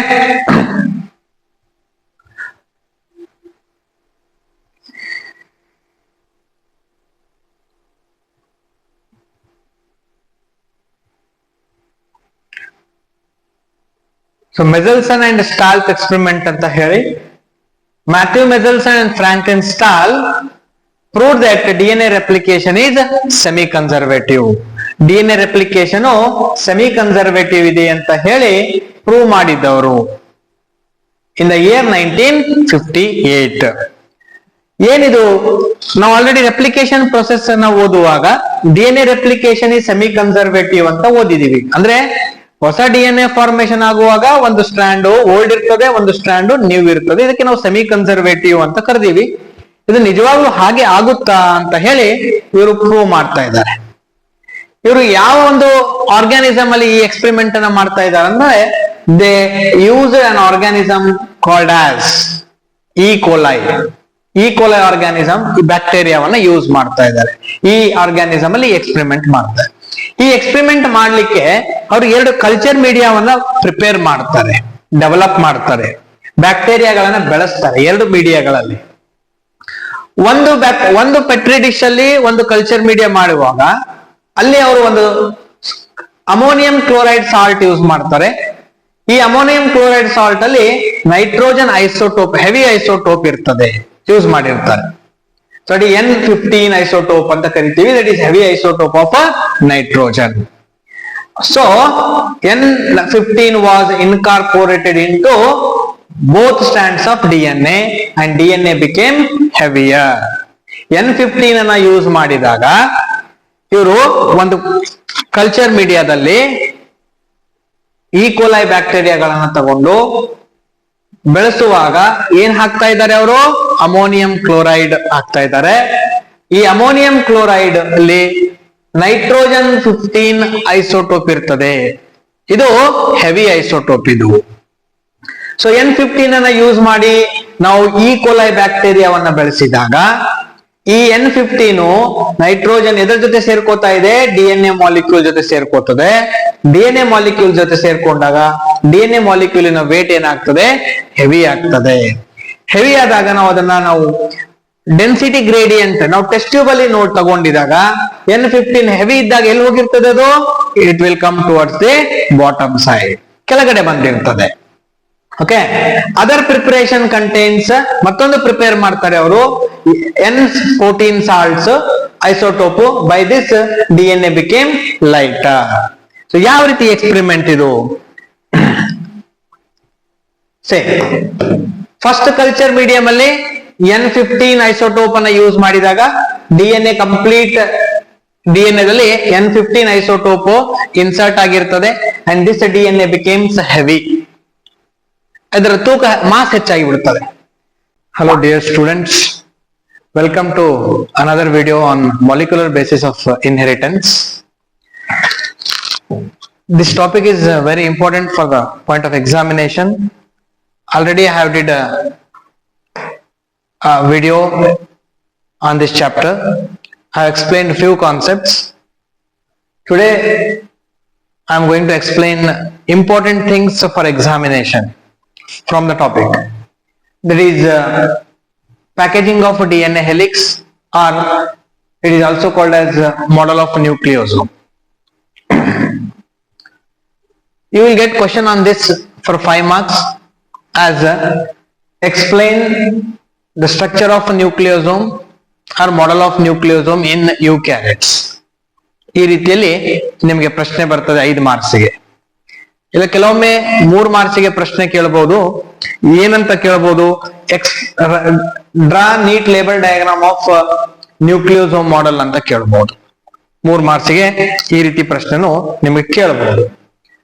ಇಲ್ಲಿ ಪ್ಯಾಕೇಜಿಂಗ್ ಆಫ್ DNA ಹೆಲಿಕ್ಸ್ ಅಥವಾ ನ್ಯೂಕ್ಲಿಯೋಸೋಮ್ ಮಾಡೆಲ್ ಏನಿದು? In every human cell, a nucleus has a DNA. The length of DNA is about 2.4 meter. ಈ 2.4 meter length ಇರುವಂತಹ DNA microscopic cell nucleus ಅಲ್ಲಿ ಹೇಗೆ fix ಆಗಿರ್ತದೆ ಅದನ್ನ ನಾವು ತಿಳ್ಕೊಳ್ಬೇಕಾಗಿದೆ. ಸೊ ಇದಕ್ಕೆ ನ್ಯೂಕ್ಲಿಯೋಸೋಮ್ ಮಾಡೆಲ್ ಅಂತ ಹೇಳಿ ಕರೀತಾರೆ. ಅಷ್ಟು 2.4 ಮೀಟರ್ ಲಾಂಗ್ ಇರುವಂತಹ DNA ಮೈಕ್ರೋಸ್ಕೋಪಿಕ್ ಸೆಲ್ ಅಲ್ಲಿ ಹೇಗೆ ಫಿಕ್ಸ್ ಆಗಿರುತ್ತದೆ. ಸೊ ಯಾವ ರೀತಿ ಫಿಕ್ಸ್ ಆಗಿರ್ತದೆ ಅನ್ನೋದಕ್ಕೆ ನಾವು ಇಲ್ಲಿ ನೀವು ಪ್ರಶ್ನೆ 5 ಮಾರ್ಕ್ಸ್ಗೆ ಕೇಳಿದಾಗ ಯಾವ ರೀತಿ ಬರೀಬೇಕು ಎಕ್ಸಾಮ್ ಅಲ್ಲಿ ಅನ್ನೋದನ್ನು ನೀವು ಗಮನದಲ್ಲಿ ಇಟ್ಕೊಳ್ಬೇಕು. ನೀವು ಫಸ್ಟಿಗೆ ನೋಡಿದ length of DNA in a diploid cell is about 2.2 meter variation ಇರ್ತದೆ. How this long polymer is packed in microscopic cell. ಈ ಲಾಂಗ್ ಇಷ್ಟು ಉದ್ದಕ್ಕಿರುವಂತಹ DNA ಮೈಕ್ರೋಸ್ಕೋಪ್ ಸೆಲ್ ಅಲ್ಲಿ ಹೆಂಗ್ ಫಿಕ್ಸ್ ಆಗಿರ್ತದೆ, ಪ್ಯಾಕ್ ಆಗಿರ್ತದೆ that is the question. In eukaryotes the packaging is very complex. ಈ eukaryotes ಅಲ್ಲಿ ಈ ಪ್ಯಾಕೇಜಿಂಗ್ ಏನಿದೆಯಲ್ಲ DNA ಪ್ಯಾಕೇಜಿಂಗ್ ತುಂಬಾ ಕಾಂಪ್ಲೆಕ್ಸ್ ಮಟೀರಿಯಲ್, ಅದು ಕಾಂಪ್ಲೆಕ್ಸ್ ಇರುವಂತಹ ಒಂದು phenomenon. In a nucleus there are set of proteins called as histone. ಆ ಡಿಪ್ಲಾಯ್ಡ್ ಯೂಕ್ಯಾರಿಟಿಕ್ ಡಿಪ್ಲಾಯ್ಡ್ ಸೆಲ್ಲಿನ ನ್ಯೂಕ್ಲಿಯಸ್ ಅಲ್ಲಿ ಸೆಟ್ ಆಫ್ ಪ್ರೋಟೀನ್ಸ್ ಇರ್ತವೆ. ಆ ಪ್ರೋಟೀನ್ಸ್ ಗಳಿಗೆ ಹೆಸರು ಹಿಸ್ಟೋನ್ಸ್ ಅಂತ ಹೇಳಿ ಕರಿತೀವಿ. Histones are positively charge. ಈ ಹಿಸ್ಟೋನ್ ಪ್ರೋಟೀನ್ಸ್ ನ ಪ್ರಾಪರ್ಟಿ ನಾವು ನೋಡ್ತಾ ಹೋದ್ರೆ histone proteins are positively charged due to the presence of amino acids that is lysine and arginine. ಇವೆರಡು ಅಮಿನೋ ಆಸಿಡ್ಸ್ ಗಳಿಗೆ ಪಾಸಿಟಿವ್ಲಿ ಚಾರ್ಜ್ ಇರ್ತದೆ. ಹಾಗಾಗಿ ಹಿಸ್ಟೋನ್ ಪ್ರೋಟೀನ್ಸ್ ಗಳು ಪಾಸಿಟಿವ್ಲಿ ಚಾರ್ಜ್ ಅನ್ನು ಹೊಂದಿರ್ತದೆ. ಇದು ಸುಮಾರು ಸಲ ಪರೀಕ್ಷೆಯಲ್ಲಿ ಕೇಳಿದರೆ 2 ಮಾರ್ಕ್ಸ್ಗೆ ಏನಂತಂದ್ರೆ name the amino acids found in histone proteins ಅಂತ ಹೇಳಿ. ಹಿಸ್ಟೋನ್ ಪ್ರೋಟೀನ್ಸ್ ಅಲ್ಲಿರುವಂತಹ ಅಮೈನೋ ಆಸಿಡ್ಸ್ ಗಳ ಬಗ್ಗೆ ಬರೆಯಿರಿ, ಹೆಸರು ಬರೆಯಿರಿ ಅಂತ 2 ಮಾರ್ಕ್ಸ್ ಕೇಳಿದ್ರೆ ಒಂದು ಲೈಸಿನ್ ಮತ್ತೊಂದು arginine. Very important this point. And whereas the DNA is negatively charged, ಈ DNA molecule ಗೆ ನೆಗೆಟಿವ್ ಚಾರ್ಜ್ ಇರ್ತದೆ. And then there are 5 types of histones. ಈ ಹಿಸ್ಟೋನ್ಸ್ ಅಲ್ಲಿ 5 ಪ್ರಕಾರಗಳಿದಾವೆ. H1, H2A, H2B ಅಂತ ಹೇಳಿ, H3 and H4. ಈ ರೀತಿ 5 ಟೈಪ್ಸ್ ಆಫ್ ಹಿಸ್ಟೋನ್ ಪ್ರೋಟೀನ್ಸ್ ಗಳು ಇರ್ತವೆ. 4 of them, ಇವು 5ರಲ್ಲಿ 4 ಏನಿದಾವಲ್ಲ ಅದೇ present. 4 of them occurs in pair. ಇದು ನಮಗೆ ಕಾಂಪಿಟೇಟಿವ್ ಲೆವೆಲ್ ಎಕ್ಸಾಮ್ಸ್ ಗಳಲ್ಲಿ ಕೇಳುತ್ತದೆ. Out of them 4 of them present in pairs, occurs in pairs to form histone octamer. Histone octamer formation ಮಾಡ್ತವೆ. ಹಾಗಾಗಿ ಪೇರ್ ಅಲ್ಲಿ ಪ್ರೆಸೆಂಟ್ ಇರ್ತವೆ. ಯಾವ್ದಾವ್ದು ಪೇರ್ ಅಲ್ಲಿ ಪ್ರೆಸೆಂಟ್ ಇದೆ? H2A, H2B, H3 and H4. H1 ಒಂದು ಬಿಟ್ಟು ರಿಮೈನಿಂಗ್ 4 ಏನಿದಾವಲ್ಲ ಅವು ಪೇರ್ಸ್ ಅಲ್ಲಿ ಪ್ರೆಸೆಂಟ್ ಇರ್ತವೆ. ಹಾಗಾಗಿ ಪೇರ್ಸ್ ಅಲ್ಲಿ ಪ್ರೆಸೆಂಟ್ ಇದೆ ಅಂತಾನೆ ಹಿಸ್ಟೋನ್ ಆಕ್ಟಾಮರ್ ಫಾರ್ಮೇಶನ್ ಆಗ್ತಾ ಇದೆ. 8 molecules of proteins are present. Called as ಇದಕ್ಕೆ nu body or core of nucleosome ಅಂತಾನು ನಾವು ಕರಿತೀವಿ. ಇದನ್ನು ನೆನಪಿಟ್ಕೊಳ್ರಿ word, this is very nu body ಅಂತಾನು ಕರೀತಾರೆ, nu. Otherwise, it is also called as core of nucleosome ಅಂತ ಕರೀತಾರೆ. So this is all about nucleosome point. Then next one, this negatively charged DNA, negative charge ಹೊಂದಿರುವಂತಹ DNA wrapped around positively charged histone octamer. ಸೊ ಈ negatively charge ಹೊಂದಿರುವಂತಹ DNA positively charge ಇರುವಂತಹ protein ಅನ್ನ ಮೇಲೆ ಸುತ್ತುವರ್ಕೊಂಡಿರ್ತದೆ, ಟ್ರ್ಯಾಪ್ ಆಗಿರ್ತದೆ. Forms a structure called as nucleosome. ಈಗ ನಾವು ಆ ಸ್ಟ್ರಕ್ಚರಿಗೆ ನ್ಯೂಕ್ಲಿಯೋಸೋಮ್ ಅಂತ ಹೇಳಿ ಕರೀತಾ ಇದ್ದೀವಿ. Okay, then two nucleosomes are connected with each other. ಎರಡು ನ್ಯೂಕ್ಲಿಯೋಸೋಮ್ಸ್ ಗಳು ಒಂದಕ್ಕೊಂದು ಕನೆಕ್ಟ್ ಆಗಿರ್ತವೆ by a DNA called linker DNA and it is associated with H1 histone. This is also very important point here. ಎರಡು nucleosomes ಗಳು ಒಂದಕ್ಕೊಂದು connected ಆಗಿರ್ತವೆ. Connected ಇರುವಂತಹ DNA ಗೆ ಶಾರ್ಟ್ DNA ಇರ್ತದೆ, that is called as linker DNA. ಆ linker DNA ಎದ್ರ ಜೊತೆ ಅಸೋಸಿಯೇಟೆಡ್ ಆಗಿದೆ ಅಂತಂದ್ರೆ H1 ಹಿಸ್ಟೋನ್ ಜೊತೆ ಅಸೋಸಿಯೇಟೆಡ್ ಇರ್ತದೆ ಅದು. ಓಕೆ, ನೀವು ಸ್ವಲ್ಪ ಇಲ್ಲಿ ಇಮೇಜ್ ನೋಡಿದ್ರೆ ಗೊತ್ತಾಗುತ್ತೆ ನಿಮಗೆ ಯಾವ ರೀತಿ ಪ್ರೆಸೆಂಟ್ ಇರ್ತದೆ ಅಂತ ಹೇಳಿ. For example, this is octamer, this is red colour ನಿಮ್ಗೆ ಏನ್ ಕಾಣ್ತಾ ಇದೆಯಲ್ಲ, this is DNA, positively charged protein, negatively charged DNA molecule, ಎರಡು ರ್ಯಾಪ್ ಆಗಿರ್ತವೆ. Okay, then this is H1 histone. ಈ H1 ಹಿಸ್ಟೋನು ಇಲ್ಲಿ ಮುಂದ್ಗಡೆ ಮತ್ತೊಂದು, ಫಾರ್ ಎಕ್ಸಾಂಪಲ್ ಇಮ್ಯಾಜಿನ್ ಮಾಡ್ಕೊಡ್ರಿ, ಮತ್ತೊಂದು ಏನೋ ನ್ಯೂಕ್ಲಿಯೋಸೋಮ್ ಮಾಡೆಲ್ ಇದೆ ಅಂತ ಹೇಳಿ. ಈ ನ್ಯೂಕ್ಲಿಯೋಸೋಮಿಗೆ ಮತ್ತೆ ಈ ನ್ಯೂಕ್ಲಿಯೋಸೋಮ್ ಮಧ್ಯದಲ್ಲಿ ಏನ್ DNA ಬರ್ತಾ ಇದೆಯಲ್ಲ, ಕನೆಕ್ಷನ್ ಕೊಡ್ತಾ ಇದೆಯಲ್ಲ, that is called as linker DNA ಅಂತ ಹೇಳಿ ಕರೀತೀವಿ ನಾವು ಅದಕ್ಕೆ. Okay, so hope it is clear for you people. Then repeating unit of nucleosomes. ದಾರದಲ್ಲಿ ನಾವು ಮಣಿಯನ್ನ ಪೋಣಿಸಿರುವ ಹಾಗೆ ರಿಪೀಟೆಡ್ ಇರ್ತವೆ. Repeating unit of nucleosome forms chromatin. ನಾವು ಅದಕ್ಕೆ ಕ್ರೊಮ್ಯಾಟಿನ್ ಅಂತ ಕರಿತೀವಿ. It is a thread-like structure. Usually chromosome is made up of what ಅಂತ ಹೇಳಿ ಕೇಳಿದ್ರೆ, chromosomes are made up of chromatin ಅಂತ ಕರಿತೀವಿ ನಾವು. Okay, then chromatin is made up of DNA. DNA is again made up of 3 chemical components. ನಿನ್ನೆನೆ ಹೇಳಿದೀವಿ, that is sugar, nitrogen base and phosphorus. Okay, so thread-like structure called as chromatin. So nucleosomes are seen as beads on string. So beads on a string when viewed under electron microscope. Electron microscope ಅಲ್ಲಿ ನೋಡಿದಾಗ ನಮಗೆ ಈ ರೀತಿಯಾದಂತಹ structure ಕಾಣುತ್ತದೆ, ಅದು ನ್ಯೂಕ್ಲಿಯೋಸೋಮಿನ structure. Then packaging at higher level requires set of proteins called as non-histone chromosomal proteins. ಇನ್ನು complex level ಅಲ್ಲಿ ನಮಗೆ ಈ ಪ್ಯಾಕೇಜಿಂಗ್ ನೋಡ್ಬೇಕಾದ್ರೆ ಅಲ್ಲಿ ಒಂದು ಡಿಫರೆಂಟ್ ಸೆಟ್ ಆಫ್ ಪ್ರೋಟೀನ್ಸ್ ಇರ್ತವೆ. They are called as non-histone chromosomal proteins. Non-histone chromosomal proteins do not consist of lysine and arginines. ಅಲ್ಲಿ ಇರೋದಿಲ್ಲ ಆ ಎರಡು ಅಮೈನೋ ಆಸಿಡ್ಸ್ ಗಳು. Okay, so this is what you have to write if you get question for nucleosome model. ಒಂದು nucleosome model ಕೇಳಿದ್ರೆ ನೀವು ಇಷ್ಟನ್ನ ಬರೀಬೇಕಾಗ್ತದೆ. Then you draw this diagram. ಈ ಡಯಾಗ್ರಾಮ್ ಅನ್ನ ನೀವು ಪ್ರಾಕ್ಟೀಸ್ ಮಾಡ್ಕೊಳ್ಬೇಕು, ಇದನ್ನ ಡ್ರಾ ಮಾಡಬೇಕು. So simple diagram, this around circle ಏನ್ ಕಾಣ್ತಾ ಇದೆಯಲ್ಲ, ದಿಸ್ ಈ ಹಿಸ್ಟೋನ್ ಆಕ್ಟಾಮರ್ ಅಂತ ಇಮ್ಯಾಜಿನ್ ಮಾಡ್ಕೊಳ್ಬೇಕು, ತಿಳ್ಕೊಳ್ಬೇಕು. ಇದು ರ್ಯಾಪ್ ಆಗಿರುವಂತದ್ದು DNA molecule H1 histone, that is H1 histone. ಇಲ್ಲಿ ಮುಂದೆ ಇನ್ನೊಂದು ಹಿಸ್ಟೋನ್ ಇದ್ದಾಗ ಏನ್ DNA ಬರ್ತದಲ್ಲ, that is called as linker DNA.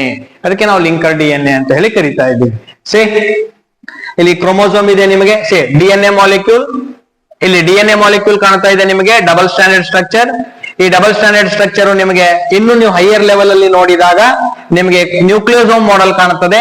Beads on string ಅಂತ ಹೇಳ್ತಾ ಇದೀವಿ. ಇದು ಒಂದು ನ್ಯೂಕ್ಲಿಯೋಸೋಮ್, ಇದು ಒಂದು ನ್ಯೂಕ್ಲಿಯೋಸೋಮ್, ಮತ್ತೊಂದು ನ್ಯೂಕ್ಲಿಯೋಸೋಮ್, ಮಧ್ಯದಲ್ಲಿ DNA ಬರ್ತಾ ಇದೆ, that is called as linker DNA. ಇನ್ನು ನಾವು ಹೈಯರ್ ಲೆವೆಲ್ ಅಲ್ಲಿ ಹೋಗಿ ನೋಡಿದಾಗ ನಮಗೆ ಈ ರೀತಿ ಸ್ಟ್ರಕ್ಚರ್ ಕಾಣ್ತದೆ. ಸೊ ಇನ್ನು ನಾವು ನೆಕ್ಸ್ಟ್ ಹೈಯರ್ ಲೆವೆಲ್ ನೋಡಿದಾಗ ನಮಗೆ ದಾರದ ತರ ಕಾಣ್ತಾ ಇದೆ, this is called chromatin. Okay, then chromatin condense ಆಯ್ತಪ್ಪ ಅಂತಂದ್ರೆ this is called as chromosome. ಯಾಕೆ ನಾವು ಕ್ರೋಮೋಸೋಮ್ ಅಂತ ಹೇಳಿ ಕರಿತಾ ಇದ್ದೀವಿ. ದೆನ್ ಟೈಪ್ಸ್ ಆಫ್ ಕ್ರೊಮ್ಯಾಟಿನ್ ಅಂತ ಬರ್ತದೆ. ಕ್ರೊಮ್ಯಾಟಿನ್ ಅಂದ್ರೆ ಗೊತ್ತಾಯ್ತು ನಮ್ಗೆ, thread like structure which forms chromosome ಅಂತ ಹೇಳಿ. ಕಂಡೆನ್ಸ್ ಆದಾಗ ಫಾರ್ಮೇಶನ್ ಆಗುವಂತ ಸ್ಟ್ರಕ್ಚರ್ ಕ್ರೋಮೋಸೋಮ್ ಇದೆಯಲ್ಲ, that is done. Types of chromatin ಅಲ್ಲಿ ಒಂದು ಯುಕ್ರೊಮ್ಯಾಟಿನ್ ಮತ್ತೊಂದು ಹೆಟಿರೋಕ್ರೊಮ್ಯಾಟಿನ್. ಇದು ನಿಮ್ಗೆ ಡಿಫರೆನ್ಸ್ ಕೇಳ್ತಾರೆ, ವೆರಿ ಇಂಪಾರ್ಟೆಂಟ್ ಕಾನ್ಸೆಪ್ಟ್. ಯುಕ್ರೊಮ್ಯಾಟಿನ್ ಅಂದ್ರೆ loosely coiled regions of chromatin. ಈ ಕ್ರೊಮ್ಯಾಟಿನ್ ಅಲ್ಲಿ ಎಲ್ಲೆಲ್ಲಿ ಲೂಸ್ಲಿ ಕಾಯಿಲ್ಡ್ ರೀಸನ್ಸ್ ಇರ್ತದೆ, ಜಾಸ್ತಿ ಕಾಯಿಲಿಂಗ್ ಆಗಿರೋದಿಲ್ಲ, ಅಂತಹ ರೀಸನ್ಸ್ ಗಳಿಗೆ ನಾವೇನ್ ಕರಿತಾ ಇದೀವಿ, ಯುಕ್ರೊಮ್ಯಾಟಿನ್ ಅಂತ ಕರಿತೀವಿ. ಈ ಯುಕ್ರೊಮ್ಯಾಟಿನ್ಗಳು ನಾವು ಸ್ಟೇನ್ ಅಪ್ಲೈ ಮಾಡಿದಾಗ ಕಡಿಮೆ ಸ್ಟೇನ್ ತಗೋತವೆ. The stains light. Okay, it is transcriptionally active reason. Euchromatin ಏನಿದೆಯಲ್ಲ, ಇದು ಟ್ರಾನ್ಸ್ಕ್ರಿಪ್ಷನಲಿ ಆಕ್ಟಿವ್ ಅಂತಂದ್ರೆ this is the place from protein synthesis takes place. Transcription, formation of RNA from DNA, that is called as transcription. So transcriptionally active.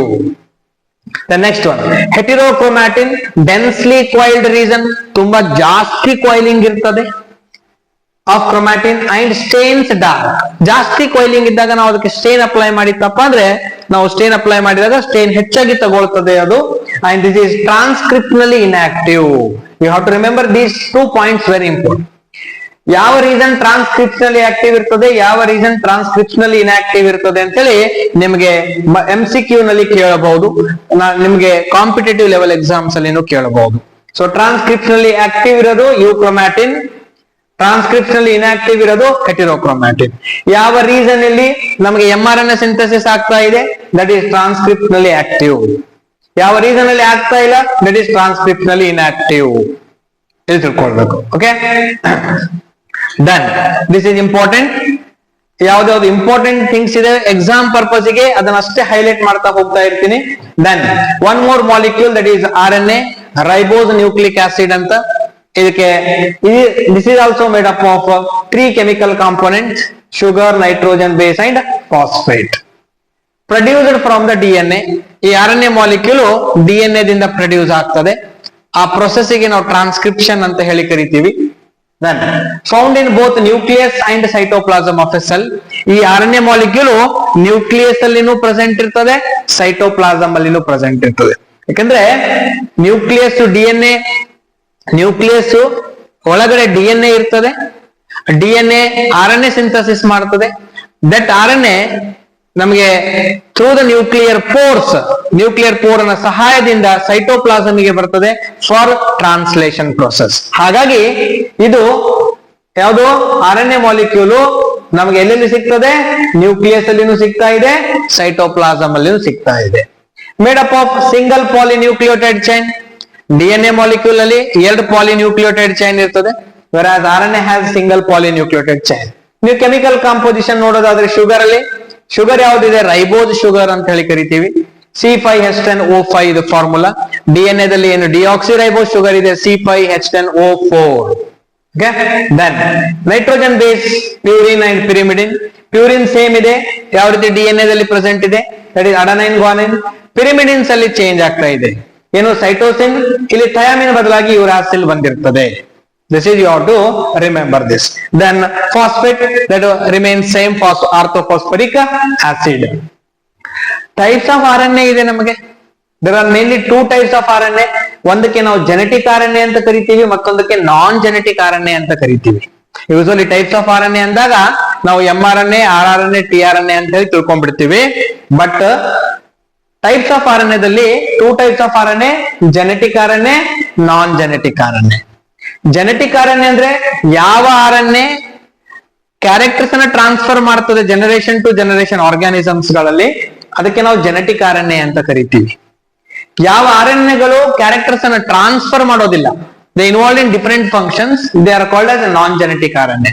Say act as A genetic material is called genetic RNA. Example few viruses ಗಳಲ್ಲಿ ಯಾವುದು, TMV, HIV, influenza virus. ಇವೆಲ್ಲ virus ಗಳು ನೀವು ಕೇಳಿರ್ತೀರಿ. All these are the RNA viruses.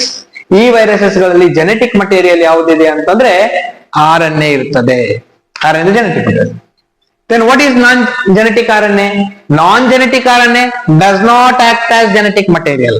ಇದು genetic material ತರ ಕೆಲಸ ಮಾಡೋದಿಲ್ಲ, ಇದ್ರ ಫಂಕ್ಷನ್ ಬೇರೆ ಇರ್ತದೆ. There are 3 types of non-genetic RNA.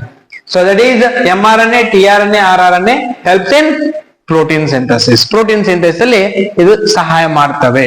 So ಈ ಮೂರಕ್ಕೆ ನಾವು ನಾನ್ ಜೆನೆಟಿಕ್ RNA ಅಂತ ಕರಿಬೇಕು. This is one more is genetic RNA. Okay, so this is about types of RNA. Then Griffith experiment, I will just skip here, easy ಇರ್ತದೆ, ನೀವು ಓದ್ಕೊಳ್ಬಹುದು.